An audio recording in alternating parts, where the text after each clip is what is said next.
Ευχαριστούμε την Χριστίνα Λιόλιου.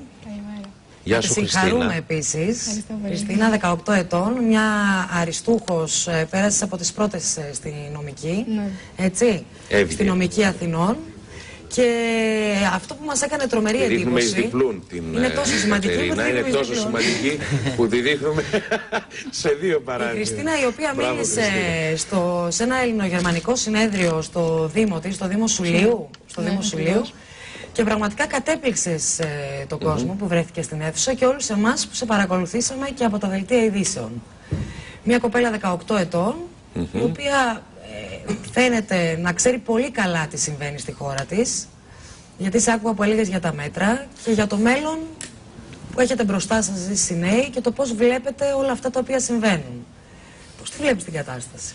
Πολύ δύσκολη, και αυτό θέλησα να επισημάνω και στο συνέδριο, γιατί ήταν ελληνογερμανικό, όπως προείπατε, και επειδή η χώρα έχει βρεθεί πάρα πολλές φορές στο μικροσκόπιο από το γερμανικό τύπο, ήθελα με αυτόν τον τρόπο να δείξω την αδικία που γίνεται εις βάρος των Ελλήνων και κυρίως εις βάρος των νέων που δεν φέρουν καμία ευθύνη για την κατάσταση έτσι πως έχει διαμορφωθεί, τη ζωφαρή αυτή κατάσταση. Τι είναι αυτό που σε ενοχλεί περισσότερο στην κατάσταση? Εννοείται η μετανάστευση των νέων.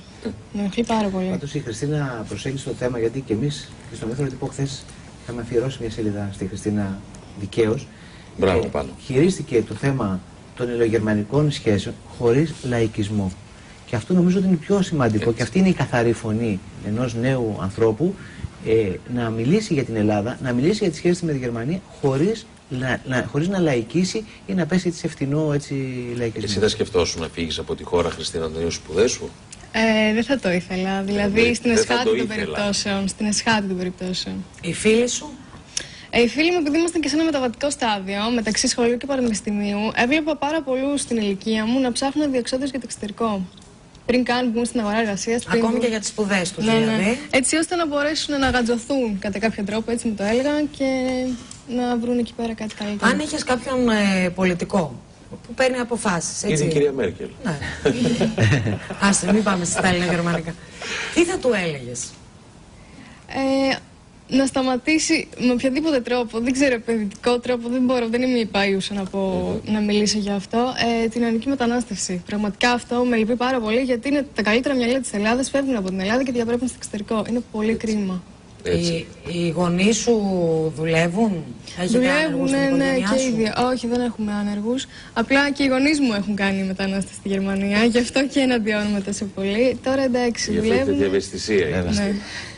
Χριστίνα, ευχαριστούμε πάρα πολύ. Και μακάρι να μείνεις στην Ελλάδα. Το εύχομαι κι εγώ. Γιατί χρειαζόμαστε τέτοια μυαλά.